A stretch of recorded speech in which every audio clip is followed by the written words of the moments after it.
Kalau haji khusus itu setoran awalnya $4.000. Kalau khusus pakainya dolar, Pak. Oh, pakainya indeksnya dolar ya. Kalau dikhususkan rupiah berarti berapa ya? Ya tinggal per dolarnya berapa? 10.000 misalnya 10.000 berarti nanti setoran awalnya 40 juta. 40 juta. Kalau 10.000, kalau 14 kan berarti lebih lagi ya. Iya, ini kita buat rasio 1 bulan. Nanti menjelang keberangkatan tambah lagi $4.000. Oh.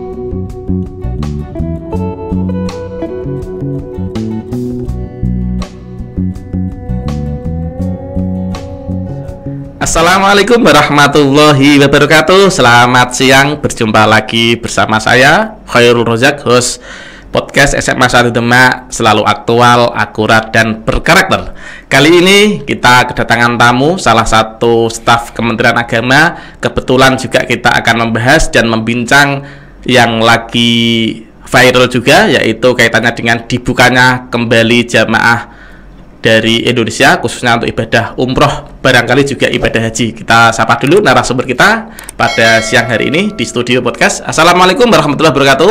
Waalaikumsalam warahmatullahi wabarakatuh. Nah, ini biar ada pepatah tak kenal maka tak sayang. Bisa memperkenalkan terlebih dahulu barangkali? Ya, makasih Pak Royak. Saya Syariful Ajib, biasa dipanggil Ajib. Tugas saya di Kementerian Agama, kebetulan di seksi penyelenggaraan haji dan umroh ini sudah sejak 2010, jadi sudah 11 tahun juga. Ini sebuah kehormatan bagi saya Pak Royak, sudah diundang di podcast SMA Negeri 1 Demak, alma mater saya dulu. Oh, alma mater. Iya. Biar kita lebih akrab itu saya manggilnya Pak atau Kang atau apa ini? Biar boleh Kang, boleh Pak, boleh Mas, boleh gitu. Ini kalau saya sebenarnya lebih suka dipanggil Mas karena lebih muda gitu. Kalau Pak gitu. itu kesannya sudah agak berumur ya, gitu. Berumur. Kalau Kang boleh, nggak apa-apa karena kan kita juga lebih panggilan akrab itu kan Kang. Iya. Monggo terserah Pak Royak saja. Biar lebih familiar saya ngambilnya Kang aja lah. Kang Ajib gitu ya. Iya, siap. Iya. Lo tadi menyebut alma maternya juga, kalau boleh tahu tahun berapa masuk di SMA 1 Demak? Masuk di SMA 1 Demak saya 1996. Kemudian lulusnya 1999 ya, 3 tahun. 96, 99 3 tahun. Ya. Ya memang tidak pernah menyangka dan tidak pernah mencita-citakan bekerja di Kementerian Agama, karena dulu waktu di SMA itu pelajaran favorit saya matematika justru. Ya. Saya paling suka dengan sinus kosinus gitu. Integral parsial kayak gitu. Sekarang tugasnya berhubungan dengan jamaah haji begitu. Jadi itulah ya, karena kadang sesuatu yang kita pikirkan itu kadang tidak sesuai. Iya, betul. Mungkin Allah punya rencana yang lebih baik untuk kita kan. Iya, yang penting kita bisa mensyukuri apapun yang diberikan. Kalau boleh tahu dulu waktu di SMA 1 Demak itu punya cita-cita kemana itu? Kok tidak berpikir di Kementerian Agama? Atau karena saya paling suka dengan pelajaran matematika, ya yang berhubungan dengan matematika. Paling enggak dosen matematika atau guru matematika. Jadi, atau peneliti di bidang matematika. Cita-citanya sejak awal sudah seperti itu? Iya, sudah seperti itu ya. Tapi ternyata ya itulah perjalanan hidup. Ya, tapi ya tetap saya syukuri. Ini anugerah yang paling baik yang diberikan Tuhan kepada saya. Waktu boleh sedikit diceritakan waktu SMA apa yang menarik di SMA 1 Demak? Karena 3 tahun karena gini Kang, kita sudah hampir beberapa kali kita juga undang alumni untuk berkeluh kesah di sini. Oh, ini menariknya di sini, perubahannya seperti ini dan seterusnya. Barangkali bisa diceritakan sedikit. Yang jelas yang bangga. Menjadi kebanggaan tersendiri bisa masuk di sebuah sekolah yang favorit. Apalagi kan saya backgroundnya juga dari anak petani, kemudian dari desa, bisa masuk di SMA Negeri 1 Demak itu sebuah kebanggaan tersendiri. Petani mana alamatnya kalau boleh tahu? Di Jatirogo, Bonang Demak. Oh, Jatirogo, Bonang Demak. Iya. Bisa masuk ke sini itu kan sudah kebanggaan tersendiri. Apa yang menjadi kebanggaan Kang Ajib waktu dulu itu? Ya karena kalau image masyarakat melihat siswa lulusan SMP, apalagi dari SMP daerah bisa masuk di SMA Negeri 1 Demak itu sudah termasuk siswa pilihan. Meskipun saya juga sebenarnya nggak pinter-pinter amat. Biasa-biasa saja. Jadi mungkin lebih ini mereka tertipu dengan penampilan saya masuk di SMA. Meyakinkan gitu. Iya. Iya. Ini sebuah kebanggaan. Jadi orang taunya bisa masuk di SMA Negeri 1 Demak berarti pintar banget. Padahal ya saya biasa-biasa aja. Jadi yang belum tahu masuk ke SMA 1 Demak biasa saja dan santai-santai saja ya. Tidak perlu terlalu berpikir dan bermimpi bahwa SMA 1 Demak itu menakutkan dan seterusnya ya. Tapi paling tidak boleh enggak cerita waktu di SMA 1 Demak, karena tadi suka matematika dan seterusnya. Ada enggak pengalaman menarik dengan guru matematikanya? Pengalaman menarik dengan guru matematika banyak sih. Waktu di SMA maksudnya.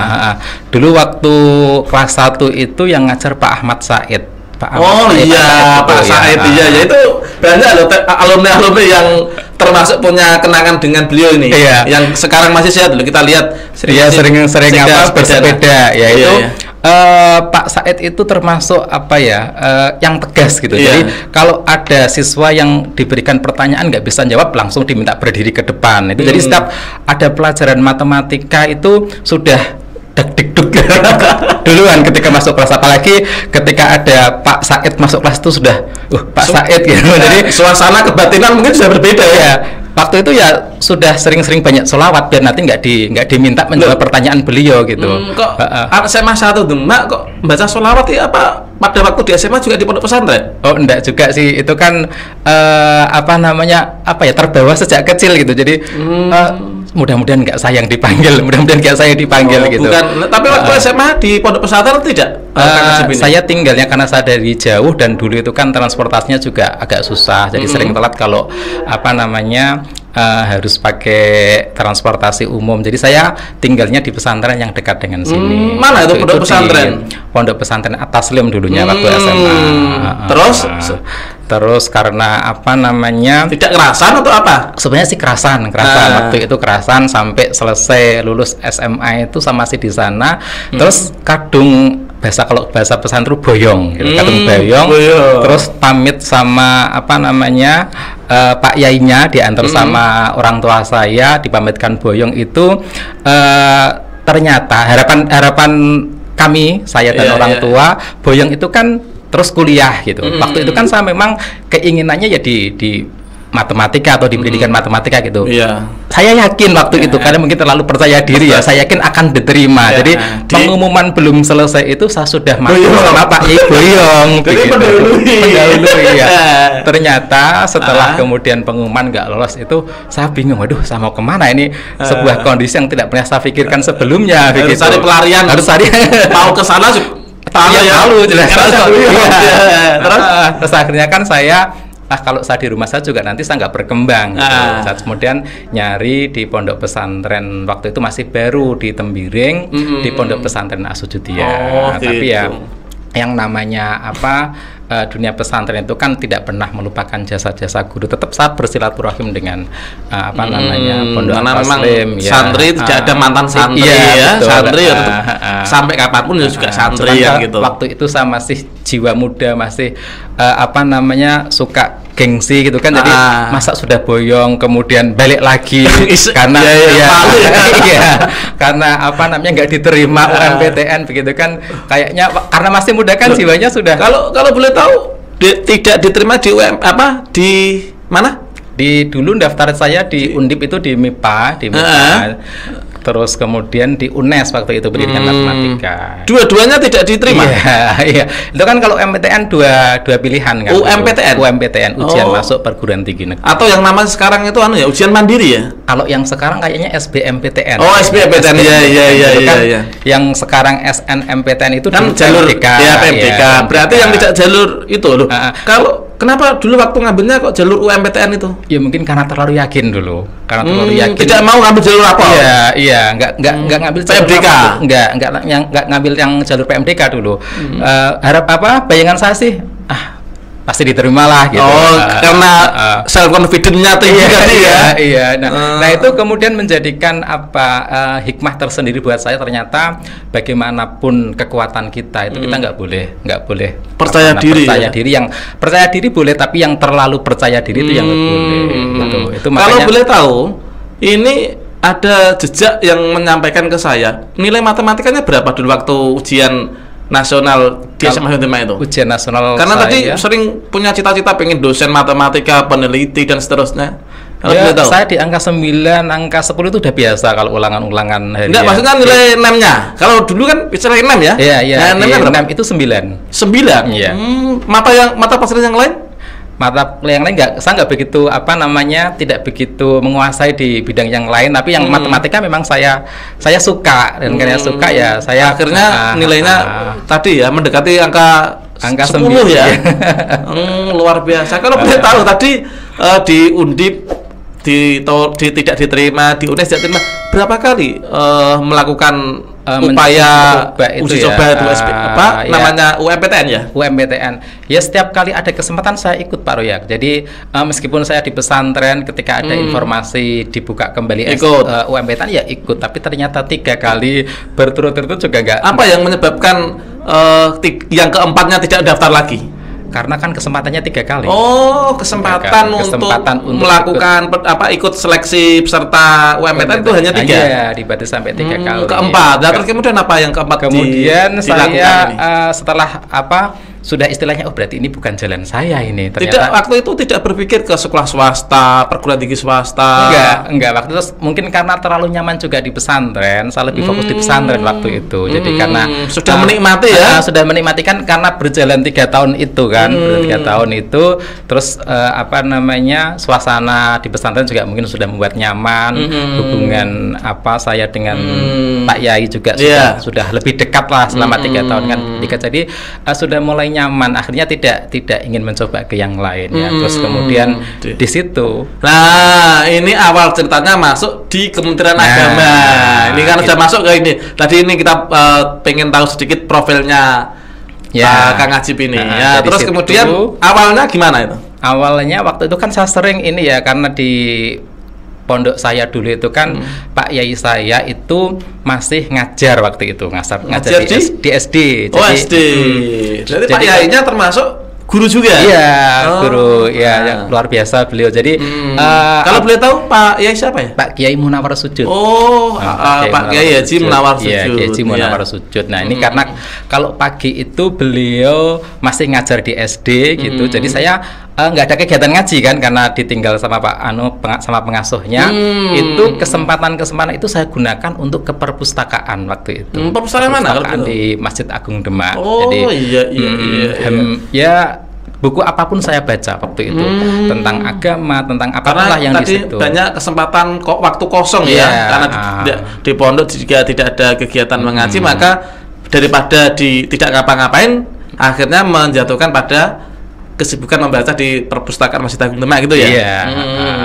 Sampai akhirnya dapat informasi pembukaan CPNS di Kementerian Agama juga dari perpustakaan Masjid Agung Demak. Baca-baca sampai tidur ya. Iya. Dan terus tahun berapa itu? Itu dulu 2004. 2004 saya mencoba. Bismillah lah, mungkin kayaknya sudah tidak mikir matematika lagi ini. Sudah disorientasi. Iya. Sudah lupa dengan mimpi di matematika. Dosen analitis sudah enggak ya. Realistis. Iya. Terus ini mungkin ada informasi ini, mungkin ini jalan hidup saya. Akhirnya saya nyoba dan alhamdulillah diterima. Tahun 2004 Desember itu langsung pengumuman dulu. 2004 penempatan berarti 2005 penempatan. Waktu itu penempatan pertama di KUA Bonang, KUA Kecamatan Bonang. Berarti sebelum di bagian haji di KUA Bonang terlebih dahulu ya? Pernah di KUA Bonang. Sebenarnya jarak rumah saya yang di Bonang itu dengan KUA-nya dekat. Cuman karena terlanjur nyaman juga di pondok, tetap saya laju dari pondok. Berarti masih nyantri ya? Iya, masih nyantri waktu itu. Berarti dari alamat pondok pesantren di mana kalau boleh tahu? Di Tembiring, Bintoro, Demak. Tembiring ke KUA Bonang. KUA Bonang. Setiap hari. Iya, setiap hari. Terus 2005. 2005 kemudian 2010 saya pindah tugaskan di seksi penyelenggaraan haji dan umroh pada kantor Kementerian Kabupaten Demak. Itu. Sampai sekarang. Berapa tahun berarti dari 2010 sampai sekarang? Hampir 12 tahun berarti. Berarti 12 tahun. Ini apa tidak ada promosi atau demosi atau apa namanya? 12 tahun. Nah itu tadi saya kembalikan kepada perjalanan hidup saya. Ternyata nek memang sudah saatnya saya di sini juga akan ditempatkan di sana. Enggak, maksudnya di bidang hajinya ini loh sampai 12 tahun enggak? Pindah kemana-mana rotasi atau apa dan seterusnya. Ya ikut alur aja lah. Ikut alur. Memang sampai sekarang belum ada artinya kalau di Kementerian Agama itu memang istilahnya terpusat ya, siap ditempatkan di mana saja ya. Berarti 12 tahun ini udah lama ya? Iya, sudah lama. Kalau boleh tahu sudah berapa ganti kepala Kementerian Agama ya, dari 2010 sampai sekarang itu? Berapa ya itu? Saya pas masuk itu di Kementerian Agama itu Pak Niam Ansori. Kemudian sudah ganti 4 kayaknya, 5 ini. 5 yang ke ini. Kalau kasih sudah bisa dihitung ya kasihnya ya? Iya, 4 juga kayaknya. Oh, 4 itu ya. 4 kali pergantian kasih. Iya, terus kemudian apa? Lika-liku penyelenggaraan haji khususnya di Kabupaten Demak itu sendiri? Ya namanya kita pelayan masyarakat ya, itu kan masyarakat itu kan permintaannya macam-macam. Nah, kita itu kadang itu ya kalau pas kita suasana hatinya kita lagi bahagia itu kalau melayani jamaah sih bisa ramah pelayanan gitu kan, publik ya. Tetapi kadang pas ketika kita sedang suntuk itu kadang suka terbawa emosi itu yang mungkin contohnya apa contohnya? Ya contoh kecilnya mungkin agak sedikit dengan kurang ramah gitu dalam pelayanan itu. Mas foto. Ya. Tapi secara umum sih saya menikmati di seksi PHU kok secara umum. Apalagi juga paling kasus-kasus kita kayak gitu kan ya, kayaknya kecil. Kebanyakan juga. Padahal kadang orang, mohon maaf ini Kang, orang masyarakat dan umum itu hampir rata-rata sering tanya ke WA jenengan, tidak siang, tidak malam, tidak Sabtu, tidak Minggu, betul nggak itu? Iya. Mungkin karena haji itu banyak termasuk layanan publik juga ya, banyak yang pengen tahu infonya. Kadang juga yang nanya ke saya itu lewat WA, kadang malam-malam juga. Pak, ini persyaratan untuk pendaftaran haji bagaimana? Terus pembatalan haji bagaimana? Gitu. Kadang itu tetap saya layani lah. Itu layani. Itu hanya ke Kang Ajibnya atau memang juga ada staf-staf yang lain juga? Yang lain juga gitu. Oh, juga sama ya. Karena memang masyarakat umum ini apalagi kalau masa-masa di pandemi ini kan memang kita dulu di awal-awal kan memang pas di PPKM itu kan banyak di daring ya kerjanya kan dari WFH itu memang kita kasih pengumuman di depan kantor untuk pelayanan ini menghubungi ini jadi memang gitu sampai segitunya ya. Iya. Karena tadi meminimalisir klaster baru dari pandemi tadi ya. Jadi pelayanan pembatalan sama Pak ini, pendaftaran Pak ini gitu. Jadi sudah ada nomornya, mungkin banyak yang diketahui dari pengumuman itu. Misalnya kalau boleh tahu nih Pak Ajib di bidang haji dan umrohnya itu di bidang apa spesialisnya? Mungkin saya di fotonya atau formulirnya atau apa atau customer service-nya atau bagaimana? Saya di ini Cisco Hut-nya, di sistem informasi komputerisasi haji. Strukturnya itu di kasih haji dan umroh, terus kemudian ada Cisco Hut-nya. Cisco Hut-nya itu apa tadi? Cisco Hut itu sistem informasi yang dimiliki seksi PHU. Itu mulai penyelenggaraan haji dari pendaftaran, kemudian pembatalan, kemudian pelimpahan porsi, termasuk dokumen, itu semuanya ada di situ. Di Cisco Hut? Iya, sistem itu tadi ya? Sistem itu tadi. Kalau boleh tahu ini per hari ini berapa Kang yang mengajukan pendaftaran haji? Kalau pendaftaran di masa pandemi agak berkurang ini Pak Ruyak. Jadi dulu di masa-masa normal tiap tahun itu sampai 7.000. Jadi maksudnya masa normal itu berarti sebelum tahun 2020-an. Iya. 2019, 2018 ke sana. Iya, itu per tahunnya itu ada 7.000 pendaftar per tahun. Jadi setiap hari itu tingkat kabupaten saja. Kabupaten Demak? Iya, Kabupaten Demak itu per hari bisa nyampe 30, 40 gitu. Setiap hari kerja? Hari kerja. Ya kan memang untuk pendaftaran haji hanya dilayani dari kerja. Jam hari kerja, Senin sampai Jumat. Iya. Kalau masa pandemi ini 1 tahun? Masa pandemi tadi saya cek itu sudah masuk di bulan November ini? Iya. baru 2000-an. Oh, kan iya, selisihnya banyak. Biasanya menurun 7.000 ya, iya, menurun 7.000. drastis ya. Ini paling misalkan nanti sampai di akhir tahun juga nggak nyampe 3.000 mungkin. Padahal akhir tahun tinggal efektif 1,5 bulan. Iya. Banyak yang ya mungkin karena pandemi pemberlakuan masyarakat kan juga terbatas membatasi mobilitas karena kan memang terbatas. Banyak pihak yang terlibat untuk sampai sebelum pendaftaran ya. Iya. Ini Kang, sebelum pada masa pandemi ini ternyata tadi juga dampaknya ke pendaftaran, ternyata juga dampaknya ke ini ke pemberangkatan juga. Yeah. Kemarin kalau tidak salah masa pandemi itu termasuk ada pembatalan juga ya? Bukan pembatalan, istilahnya apa itu ya? Penundaan ya kan, pembatalan kan jadi penundaan kan berarti keberangkatan. Itu tahun berapa itu? 2020 itu karena sudah masuk di pandemi. Karena Maret awal kan? Iya, Maret awal itu kita sebenarnya sudah siap mulai dari pelunasan itu sudah, kemudian dokumen itu juga sudah semua jamaah sudah kita persiapkan dokumennya, paspornya sudah lengkap, kita juga pengajuan visanya sudah sampai kanwil, itu tinggal nunggu dibuka atau tidak itu. Padahal saat itu sudah ready semua ya? Sudah ready semua, tinggal action aja. Gitu. Karena memang untuk keputusan itu tidak bisa sepihak. Iya, pemerintah Indonesia ya. Karena kan haji itu dilaksanakan di negara orang. Di negara orang, makanya kita harus mengikuti aturan main ya, dan kerajaan Arab Saudi sana ya. Terus 2021 juga ternyata pandemi belum berakhir, itu juga masih sama penundaan. Tapi di awal 2021 kita tetap optimis bahwa kita tetap optimis bahwa nanti tetap ada penyelenggaraan haji waktu itu. Jadi dokumen-dokumen dari jamaah pun tetap kita persiapkan. Jadi ternyata yaitu tadi penundaan lagi. Lah kalau beliau tahu nasibnya yang ditunda-tunda seperti itu bagaimana itu Kak? Ya ada yang barangkali membuli, barangkali ada sosialisasi kepada jamaah atau apa itu yang kemudian menjadi itu? Sebagian besar sih menerima Pak Ruyak, sebagian besar. Yang kurang menerima itu kadang menerima informasi yang kurang pas dari media sosial atau mungkin dari sumber yang lain. Contohnya apa? Contohnya kayak ini nggak jadi berangkat karena uang haji itu dibuat bangun infrastruktur kayak gitu-gitu.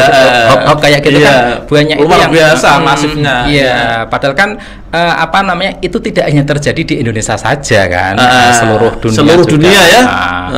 Mereka juga terpengaruh karena pandemi ini. Jadi tapi kalau kita jelaskan, itu enggak Bu, ini begini gitu, ternyata mereka juga menerima. Enggak, artinya berarti untuk menangkal hoax kaitannya dengan bahwa dana haji digunakan untuk bangun infrastruktur dan seterusnya, yang benar bagaimana kan? Untuk kitanya? Iya, maksudnya biar masyarakat publik yang melihat podcast ini kan juga lebih paham. Terus kemudian dana haji itu larinya kemana? Terus kemudian penggunaannya seperti apa? Bisa dijelaskan enggak? Kalau setoran awal itu kan melalui bank penerima setoran BPIH. Itu kan kemudian dikelola sama badan tersendiri, bukan Kementerian Agama, namanya BPKH. Badan Pengelola Keuangan Haji, itu berdasarkan amanat Undang-Undang Nomor 34 Tahun 2014. Dari BPKH sendiri, dana yang sudah disetorkan itu dikelola, dikembangkan. BPKH ini lembaga badan tersendiri. Badan tersendiri maksudnya di bawah Kementerian Agama? Enggak, badan seperti Basnas itu badan. Iya, tapi di bawah pemerintah pusat. Iya, itu bukan pemerintah, badan tersendiri. Badan tersendiri, tapi amanat undang-undang gitu ya. Terus setelah dikelola nanti hasilnya dikembalikan ke jamaah. Jadi perlu diketahui juga bahwa biaya operasional penyelenggaraan haji itu harusnya per jamaah bayarnya 71 juta. Rasionya? Iya, aslinya itu harusnya yang dibayarkan mestinya ya? Iya, 71 juta. Nah, nyatanya jamaah yang mau berangkat itu kan bayarnya 36 juta kan. Untuk saat ini? Iya, untuk saat ini. Yang sebelum penundaan 2019. Iya, kan kemarin sebelum diberangkatkan kan jamaah sudah melunasi semua dulu. Iya, 2020 sudah semuanya. Sudah lunas semua ya? Iya, sudah. Tinggal berangkat aja berarti ya? Tinggal berangkat aja gitu. nyatanya kan bayarnya 36 juta. Nah, Iya, sisanya dari mana? Itu diambilkan dari hasil pengelolaan setoran awal yang dikelola BPKH itu. Atau yang dulu dikenal dengan istilah dana abadi umat itu ya? Oh, lain. Kalau dana abadi umat itu dari sisa penyelenggaraan yang sudah tidak terpakai. Jadi kita kan tiap tahun ada biaya operasional sekian gitu kan. Sisanya masuk di dana abadi umat. Gitu. Itu badan tersendiri juga atau di bawah Kementerian Agama? Itu di aturan di Undang-Undang 34-nya ada. Enggak, maksudnya yang mengelola dana abadi di bawah Kementerian Agama itu belum bisa diutek-utek kalau dana abadi umat. Jadi belum ada aturannya untuk nanti digunakan seperti sampai apa. Saat ini. Iya. Berarti nasibnya tidak jelas dana abadi umat ya, sampai kan sekarang. Nanti tetap ada regulasi yang mengatur. Itu kan berproses, namanya penyelenggaraan itu kan setiap saat ada masalah itu tetap nanti akan dikomunikasikan juga dengan stakeholder terkait. Gitu. Ya, sangat lengkap sekali jawabannya ini ya, biar pemirsa yang nonton ini khususnya yang daftar haji itu tidak was-was ini karena bisa jadi was-was ini karena kapan saya berangkat jelas atau tidak. Insya Allah dananya aman. Itu dananya aman. Yang dana yang mana ini? Dana yang disetorkan jamaah. Yang untuk pendaftaran haji. Itu kalau Pak Royak pernah punya pengalaman saudara atau teman yang mengajukan pembatalan itu kan bisa jadi kan mungkin karena meninggal itu kan bisa dibatalkan, itu kan bisa. Berarti kalau meninggal dibatalkan bisa atau mungkin opsinya kalau meninggal bisa, sakit bisa, karena mungkin alasan yang lain yang kita nggak tahu gitu. Itu boleh diambil. Itu nanti kan yang dari dulu distorkan hanya 25 juta itu nanti masuk rekeningnya sudah tidak 25 juta lagi, ada kelebihannya. Itu dari dana optimalisasi itu tadi. Dari pengelolaan. Jadi coba nanti bisa di cross check sama yang sudah melakukan pembatalan ini terus. Faktanya ya. Iya, nanti apa benar ini pengembalian kemarin ada lebihnya gitu. Tapi banyak enggak yang di kalau perhitungannya sih saya kurang pasti. Enggak, maksudnya banyak enggak yang pembatalan karena meninggal atau kalau meninggal itu diambil berarti tidak bisa digantikan oleh ahli warisnya yang lain. Kalau itu tergantung kesepakatan ahli waris. Jadi tapi prinsipnya bisa.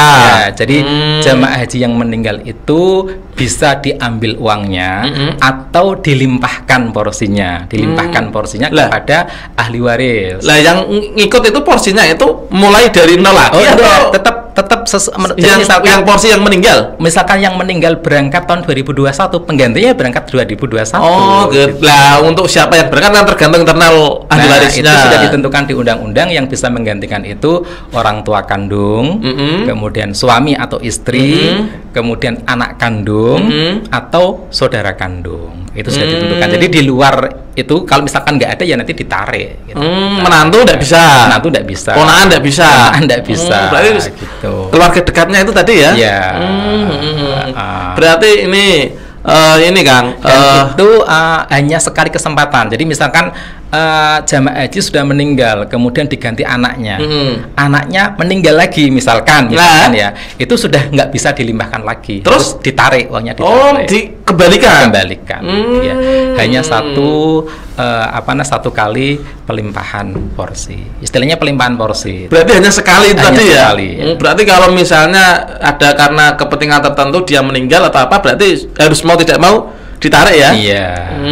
Ini barangkali jamaah yang lain juga biar tahu, khususnya masyarakat di Tunda gitu, biar tidak, karena ini informasi haji ini kadang sangat banyak ini ya, media-media atau mungkin tidak mungkin barangkali lewat kadang kalau melakukan penarikan setoran BPH di Kemenak itu ada potongannya kadang gitu. Malah ada tambahannya itu tadi. Kalau daftar gimana daftar? Maksudnya ada dipotong lewat sini? Tidak ada ya? Karena memang daftar langsung urusan dengan bank ya. Iya. Pihak Kementerian Agama kan tinggal melayani saja ya, tidak ada hubungannya dengan uang ya? Iya. Semua transaksi keuangan lewat perbankan semuanya. Tidak ada lewat Kementerian Agama, makanya tidak ada istilahnya pungutan, tidak ada. Ini bersih melayani, ikhlas beramal ya. Ini moto dan slogan Kementerian Agama sejak dulu ya. Ini kan dalam waktu dekat kan ini kan berarti tahun 2001 kan mau habis. Tadi kan menyampaikan bahwa di awal 2001 tadi sudah ada rasa optimisme untuk berangkat yang sempat ditunda tahun 2020. 2022 2022 gimana kan kira-kira kita rencananya? juga, sambil ini barangkali walaupun bukan kewenangan staf ya Kementerian Kabupaten, barangkali kan ada bocoran sedikit atau bagaimana wacananya lah. Kalau itu tergantung dari perkembangan pandemi juga, tapi kita tetap yakin bahwa penyelenggaraannya ada, yakin dulu, tapi berharap ada lah. Enggak, maksudnya jangan berharap. Informasi yang terbaru saat ini seperti apa? Belum ada. Jadi kalau informasi keberangkatan haji itu kan didahului dengan penentuan kuota dulu. Jadi ada. Enggak, artinya ini kan bukan penentuan kuota. Yang sempat tertunda itu kan tidak butuh kuota kan? Artinya kuota dari kerajaan. Iya. Iya. Tahun 2022 nanti ada kuota berapa untuk jamaah haji Indonesia? Itu kan tetap nanti ada itu dulu. Saya tanya, kuota yang kemarin sempat tertunda itu berapa? Seluruh Indonesia itu 221.000. Yang sempat tertunda. Untuk Jawa Tengah? Jawa Tengah itu ada 30.225. Kabupaten Demak itu dari awal itu 1.268. 1.268 itu ada 3 yang kemarin meninggal tetapi tidak dilimpahkan. Ada 3 orang, berarti tinggal 1.265. Berarti meninggal tidak dilimpahkan. Ya. Terus kemudian dikembalikan. Ya, dikembalikan. Ini artinya ini posisi ditarik atau dikembalikan kan berbeda kan? Ya sama, itu berarti yang narik itu ahli warisnya, kemudian Kementerian Agama mengembalikan. Nah kalau mengembalikan diksinya itu kan inisiatif dari Kementerian Agama, kalau narik kan inisiatifnya dari ahli warisnya kan gitu. Kalau ini berarti ditarik ya, tidak dini. Berarti misalnya Kang, tadi 2000 berapa tadi? 2022. Enggak, maksudnya jumlah kuota yang ditunda untuk tahun nasional. Iya. 221.000 kalau nasional. Secara nasional. Terus kemudian misalnya Kerajaan Arab Saudi karena ini masih masa pandemi dan segala terusnya pertimbangan yang lain, ternyata diambil hanya 100.000 misalnya se-Indonesia.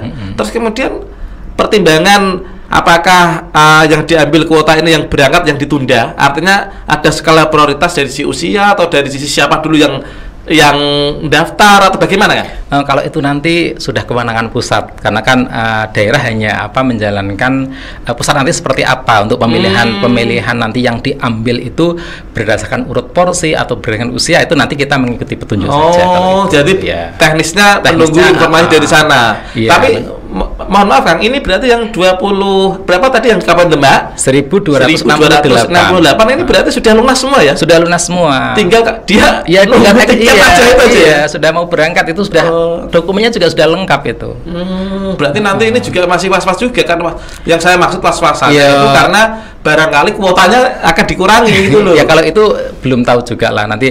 Ya mudah-mudahan tahun depan semuanya bisa diberangkatkan. Kan kalau kita lihat perkembangan pandemi juga trennya sudah melandai. Indonesia juga melandai.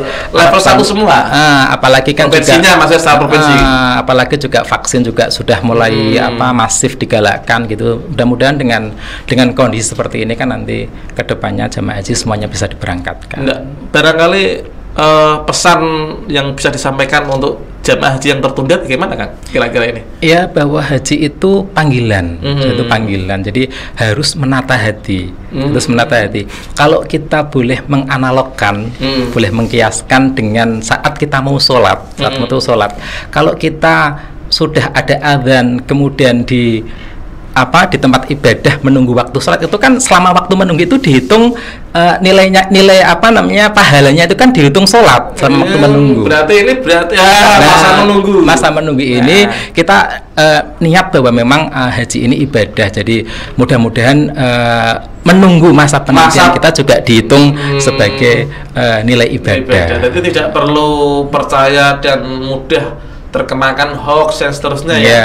Tapi kalau boleh tahu, ini tadi karena bicara menunggu, sebenarnya kalau yang daftar hari ini, yang per hari ini ada daftar ada kan? Hari ini ada, setiap hari selalu ada. Pasti yang ada ya. Kalau boleh tahu ini kan, kalau hari ini yang berangkat itu masa penantiannya itu berapa? Kalau hari ini berangkat itu berangkatnya 2050. Hari ini hari ini daftar ya, maaf, hari ini daftar itu berangkatnya 2050. 50 itu berapa tahun kan? 29 tahun berarti. Untuk Jawa Tengah. Untuk Jawa Tengah. 29 tahun. Nah, ini makanya perlu hati-hati juga ini masyarakat yang sudah mendaftar. Jadi kadang itu kan juga ada orang-orang yang tidak bertanggung jawab menawarkan, ya yuk bayar sekian gitu, nanti tak ajukan, itu pasti penipuan itu. Maksudnya gimana? Biar lebih konkret, maksudnya difasilitasi atau bagaimana? Ada bantu tiba-tiba ada orang yang datang, kan banyak kasus-kasus seperti itu. Datang ke yang sudah daftar haji gitu, kemudian ditawari, saya punya kenalan ini, punya kenalan ini di Kementerian Agama atau di mana? Itu macam-macam kalau yang menawari itu. Jadi orang yang tidak bertanggung jawab itu menawarkan untuk bisa berangkat lebih awal gitu. Nah, nanti dimintai uang sekian, itu pasti penipuan kalau pasti itu. Penipuan, pasti penipuan karena Kementerian Agama tidak ada program itu sudah tersistem di sistem tadi ya.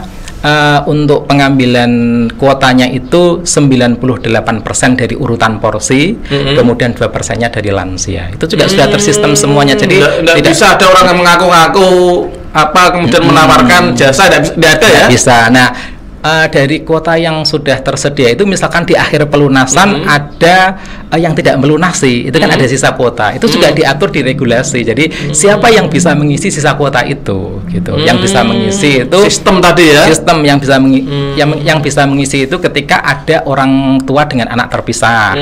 Itu misalkan ingin digabungi anak kandung itu bisa, tapi salah satu anak kandung. Nggak boleh semuanya. Misalkan ada suami atau istri yang terpisah. Suaminya duluan, istrinya belum, itu nanti bisa menggabungi. Jadi ada regulasinya. Jadi mungkin daftarnya lebih awal suami, istri menyusul. Ya. Tapi bisa. Nah, itu untuk mengisi sisa kuota. Jadi sisa kuota pun ada aturannya untuk siapa-siapa yang bisa mengisi sisa kuota gitu. Dan itu syaratnya harus sudah terdaftar 5 tahun sebelum pengusulan. 5 tahun sebelum pengusulan. Jadi misalkan tahun 2023 ada seorang suami yang masuk di list keberangkatan tahun 2023, kalau 2022 kan list jamaknya sudah ada kan. Nah, 2023 nanti misalkan ada yang terpisah itu istri atau suami yang mengusulkan harus sudah terdaftar 5 tahun sebelumnya. Jadi 2018 paling tidak harus sudah terdaftar. Gitu. Iya. Jadi semuanya ada regulasinya. Tidak bisa kemudian punya kedekatan kemudian tinggal berangkat, nggak bisa. Misalnya saya dekat dengan jenengan, Kang tolong ini. Nggak bisa. Nggak bisa ya, harus sistem tadi ya. Makanya kalau ada yang menjanjikan pasti penipuan. Oh pasti ya. Ini pasti. Pemirsa podcast SMA 1 Demak, apa yang disampaikan oleh salah satu staf Biro Haji dan Umroh Kementerian Agama pasti penipuan kaitannya dengan jasa-jasa penawaran itu. Ini Kang, ini karena waktu kita pendapat dalam sudah jam 1 tadi karena banyak dan asik ini masalah haji dan umroh karena biar ini bagian bisa mengedukasi publik khususnya para pemirsa podcast SMA 1 Demak.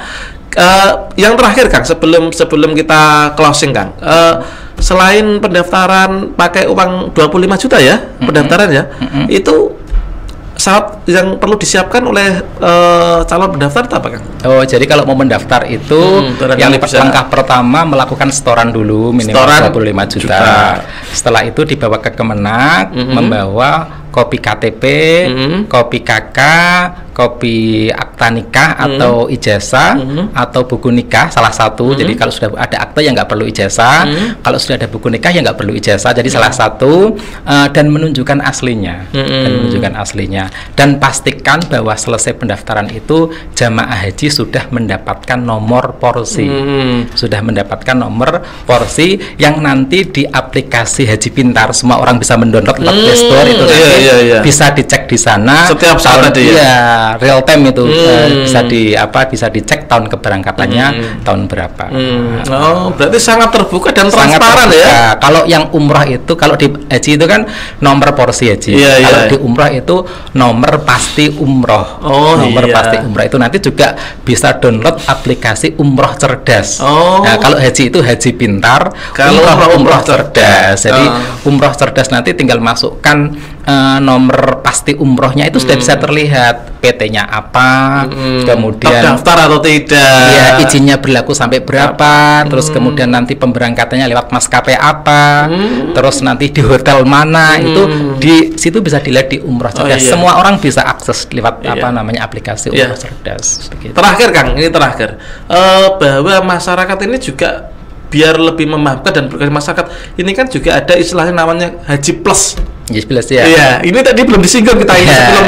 Kebetulan saya masih ingat tadi. Apa yang dimaksud dengan Haji Plus itu? Ya, Haji Plus itu jadi kalau Kementerian Agama itu yang kabupaten hanya melayani haji reguler. Yang Haji Plus itu sekarang istilahnya adalah haji khusus. Jadi itu penyelenggaranya adalah penyelenggara ibadah haji khusus. Penyelenggaranya?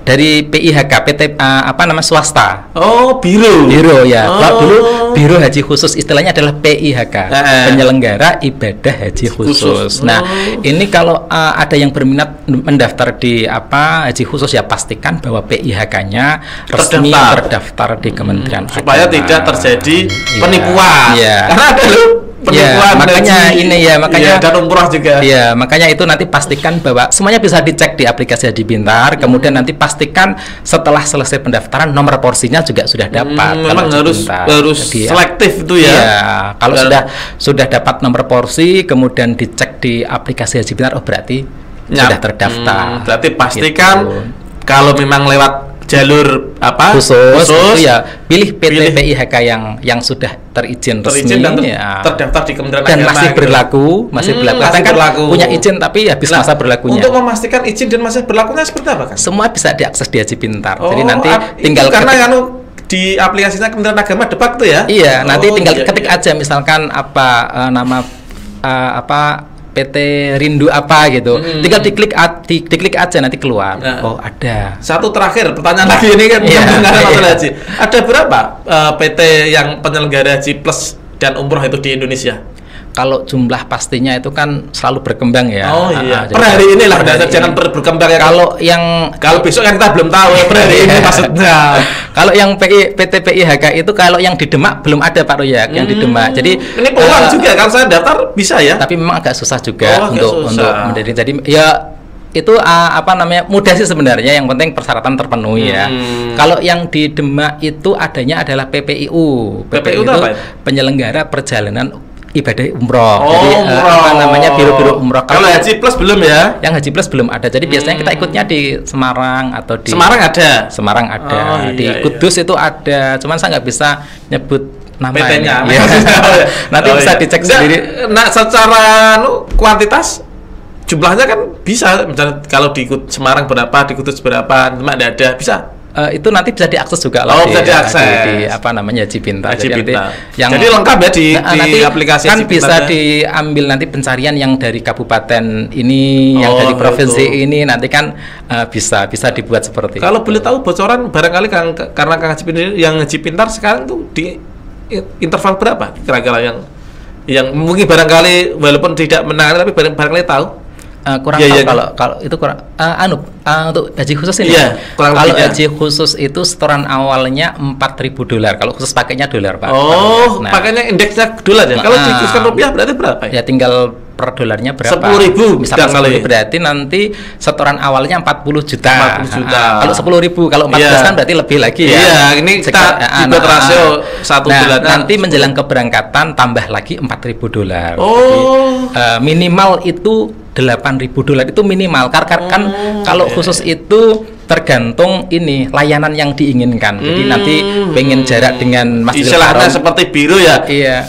Ada fasilitas mengikuti dengan itu ya. Pengen satu kamar berapa orang. Iya, kemudian dekat dengan Masjidil Haram, tempat dengan Makkah dan seterusnya gitu ya. Yang jelas harga minimalnya adalah $8.000. Itu nanti yang 4.000 dibayarkan saat pendaftaran dan 4.000-nya saat pelunasan menjelang berangkat. Oke. Terima kasih banyak Kang Haji atas informasi, sehingga informasi ini dapat mengedukasi masyarakat khususnya yang kemarin sempat was-was tertunda, dan bagi masyarakat yang mau mendaftar jangan ragu-ragu. 29 tahun yang akan datang baru bisa berangkat, masa penantian dinilai ibadah. Iya, gitu ya. Iya. Terima kasih banyak. Sama-sama Pak Royak. Satu kata apa kalimat yang tepat untuk podcast SMA Satu Demak? Luar biasa, benar-benar aktual, akurat dan berkarakter. Iya, jangan jangan kapok ya kan? Jangan kapok ke studio kalau kita panggil dengan tema yang berbeda barangkali nanti. Insya Allah. Gitu ya.